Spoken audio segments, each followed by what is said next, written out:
So we're going to start with our questions that have come in from people across the UK. And the first is from Diane in Southampton, which is, after Brexit, will we be free to trade with any country in the world?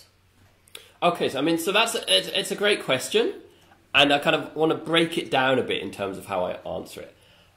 So the first thing to say is we can always trade with any country we want to, right? Regardless of whether we're in the European Union or not, there's nothing that prevents a firm in the UK from doing trade with any other country in the world.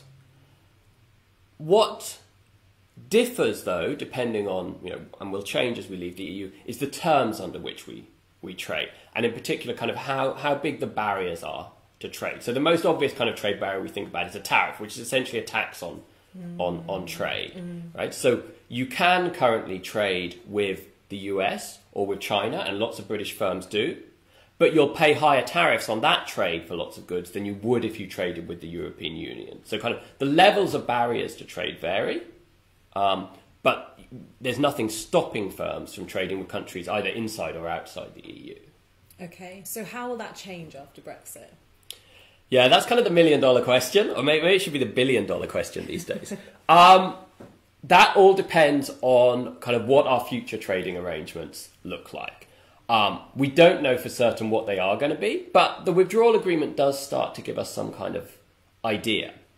So if you look at what's in the withdrawal agreement, and in particular kind of what's in the backstop part of that, which would kick in if we don't reach any other kind of agreement, it essentially keeps us in a customs union with the European Union, which is going to mean we're going to maintain the same set of kind of external tariffs on trades with the rest of the world that we have now, and likely also the same access to other markets that we have now. So that will all stay the same. Most things will stay the same. What will change when we leave is that trade with the EU is going to get a bit harder because of things like, at the moment, when we're in the single market, if I'm a British firm and I make, a good, let's say, I produce some manufacturing goods, say a tin can in the UK, because we're part of the EU, I can automatically sell that good anywhere in the rest of the EU without having to prove that it meets that country's regulations. If we leave the single market, that'll no longer be the case. And it'll have to be, I produce it to British standards, but then if I want to sell it in Poland, I will have to show that it also meets Polish standards. And that's an additional cost that businesses have to face, which they don't currently, and which will make trade harder. Okay.